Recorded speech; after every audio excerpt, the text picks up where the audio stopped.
Good afternoon, everyone, and welcome to Big Blue Banter. My name is Eleanor Bevan. And I'm Caitlin Perkins. March Madness officially is underway, and the Kentucky Wildcats will be taking on Oakland in the first round in just a few hours.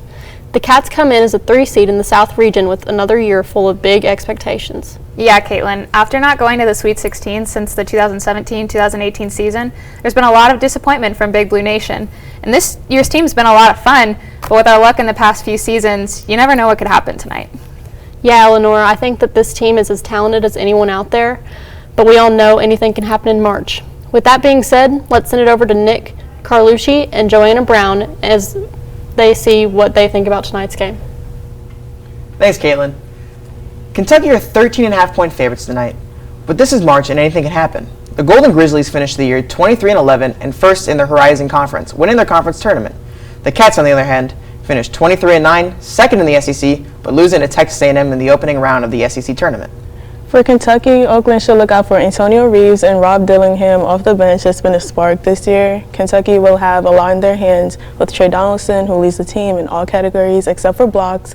The Cats should also look for Blake Lampman, who averages 13 points, 3 rebounds, and 3 assists. Now that we're talking about individual performances, let's talk about the teams as a whole. Some notable games for Kentucky this year: they've had some really good wins, including a win at Auburn at the Jungle, beating the Crimson Tide at home by 22, and then closing out the season with a win in Rocky Top versus Tennessee. But also, we've had some pretty bad losses, losing in LSU on a buzzer beater and then losing at home to UNC Wilmington. Yeah, those were pretty bad. As you said, in Oakland during their season, they beat Milwaukee 3 times, including in the championship game. They also beat Northern Kentucky on the season, and some of their big losses came from D1 teams such as OSU, Illinois, Michigan State, and Dayton. Yeah, you're right. And, I'm one of those people with Kentucky in the final. I've got a big-time SEC rivalry of some of your Kentucky Wildcats taking on Tennessee and Iowa State playing North Carolina. Iowa State was red hot in the Big 12 tournament and don't see them slowing down. North Carolina has been a team to look out for all year to make a run.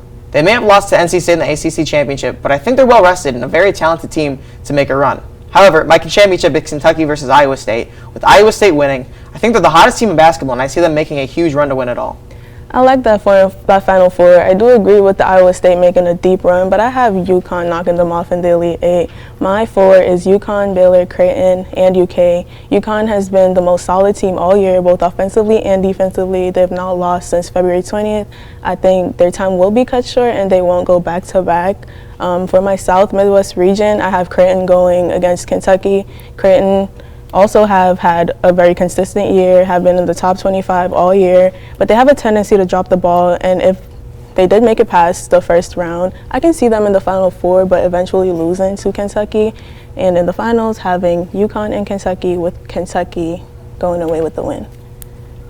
Yeah, I really like those men's picks. Let's hope those Cats can make a run. Now let's go on to the women's bracket right here. My Final Four may be a little controversial. To some, I have Iowa taking on Ohio State in a Big Ten rematch of the top 2 teams in the conference. I also have Texas taking on Notre Dame, which means South Carolina's undefeated season comes to an end versus Notre Dame. My championship, I have Caitlin Clark finally getting a ring, defeating Notre Dame. That Notre Dame upset is going to ruffle a lot of feathers, but I'm going to swing the opposite way. I think I'm going to go with my Final Four as South Carolina, Stanford, Iowa, and UConn. South Carolina will knock off Notre Dame for the second time this season. They will also advance to the finals after beating Stanford. Or Iowa and UConn, I would go Caitlin Clark. So a UConn will lose, Paige Beckers, and I can count on Gino. I feel like it will be another 2022 rematch and South Carolina winning it all once again. The Gamecocks have given me no reason to not pick them, and I think they're well connected on and off the court. Those are some great picks, Joanna. Before we send it back to Eleanor and Kayla at the desk, I want to give my teams to look out for the men's tournament. Don't sleep on Drake, who won their conference tournament and had some tournament experience. I also have Utah State as another team to watch, as they could be the team to take down the first #1 seed of the tournament. The final team I think that can make a nice run is Vermont. Vermont won their tournament, and we've seen a team from that conference make a run with UMBC taking down Virginia as the first 16 seed to beat a 1 seed, so don't sleep on that conference. I also see some more teams to watch, as obviously Notre Dame could make their run for the women's. And for women's, I agree with the Fighting Irish. Hannah Hidalgo has been hooping all season. I see her leading the team to Elite Eight, like I mentioned before, losing to South Carolina. But for the men's, I'm going to go Duquesne, making it to at least the Sweet 16. They won their conference, and for the first time in 47 years, they're now dancing. Michigan State, they're an experienced team that can go a long way in the tournament. Not counting out Tom Izzo. He's an amazing coach. This team has been through a lot, and I think they're hungry and will be one of the dark horses. Back to you, Eleanor, and do you have any dark horses yourself? Thanks, Joanna. I personally also had Duquesne over BYU, and some breaking news here on set. They did get that huge win earlier, so I'm sticking with them through the tournament. On the women's side, I have Marshall beating the 4-seed Virginia Tech. Tech has one of their best players injured. That just came out as well with the torn ACL, so I think Marshall has a good chance in that tournament. But women's basketball has been super entertaining this year, so I'm pumped for all those potential matchups you mentioned. As we just saw, though, the UK women's basketball team was not in anyone's picks, and that's because they didn't make the NCAA tournament, finishing the season with a disappointing 12-20 overall record. This was their second straight year with an underwhelming finish after winning the SEC tournament by upsetting number 1 South Carolina on a buzzer beater in 2022. Head coach Kyra Elzy was fired last week, leaving the team after 4 years in that position. She was 8-3 in the SEC tournament, but after 2 consecutive losing seasons, the Wildcats are just going to have to look in another direction. Elzy addressed her future after the Cats lost to Tennessee in the second round of the SEC tournament, keeping it short and saying that she believes she'd be back the following season.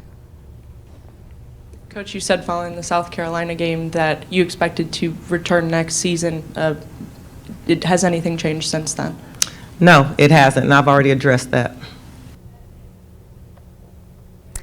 Despite her confidence, UK did split ways with Elzy shortly after this interview. This was her statement following her removal. She said, "I'll forever be grateful for the opportunity to be the head coach at UK. I'm a proud Kentucky girl through and through, and this place and all the people and the players will forever hold a special place in my heart." Elzy's not been the only one to leave the program recently. 5 players have entered the portal since the end of the season. These players include seniors Maddie Shear, Asia Petty, Anaya Russell, and Nia Leveretter, as well as freshman Janae Walker. This leaves the Cats with only 1 double-digit scorer left on the roster, and without a new head coach, it's going to be hard to recruit any players soon. Yeah, Eleanor, it's sad to see all those players leave, but hopefully once a new coach is hired, they can bring in some new talent to the team. If you all can believe it, there is even more basketball being played right here in the city. The KHSAA Boys Sweet 16 is underway at Rupp Arena. With more on the tournament, we'll send it over to Michaela. Michaela, what's been going on down there? Thanks, Caitlin. The KHSAA Boys Sweet 16 first round started yesterday, and it didn't disappoint. Here's a look at what happened last night and what's next for the tournament.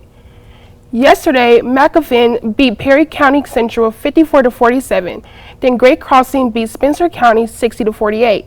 4-star Kentucky commit Travis Perry led Lyon County in a comeback to defeat Ashland Blazer 45-43. Adair County beat Marshall County 72-55 to wrap up the day. Today started off with Harlan County defeating defending champs Warren Central 67-59. Evangel Christian also defeated Butler County 69-58. There are 2 games remaining today. Newport plays Campbell County at 8:30 p.m. and Pulaski County plays Trinity at 6 p.m. Tomorrow, McGoffin will take on Great Crossing at 11 a.m. Lyon County will take on Adair County at 1:30 p.m. with Harlan County and Evangel Christian awaiting their opponents. Well, that's all on what's happening with KHSA Boys Basketball Tournament so far. Back to Caitlin and Eleanor. Thanks, Michaela. After seeing the game so far, I think I'm still going to have to go with Great Crossings to win the whole thing. They've been number 1 for a while, and with all the talent on the roster, I really think they're the team to beat. Yeah, Eleanor, I agree with your points, but I think I'm going to take a different approach. I think Lyon County and future Wildcat Travis Perry are going to give them a run for their money. So with all these tournaments going on, Eleanor, you've been in a tournament, NCAA tournament yourself. So can you just tell us a little bit about that and what these players might be feeling? Yeah, I mean, from high school to college, obviously tournaments when, if you lose, you're done, are very stressful. And with my experience, sometimes you don't always play your best because the pressure's on. So with brackets being picked, I can understand why it's very hard to pick teams because, for example, UConn maybe have been the best team in the regular season, but we don't know how they're going to play in the tournament. That's just my experience with it. So, Great Crossings, they've been the number 1 team so far, but, Lyon County could upset them and, we'll never know. Yeah. But either way, both teams have Lexington connection, so it should be a good tournament for both of them. And that's all the basketball news we have today. So thanks for tuning in, and we'll be back next week on Big Blue Banter.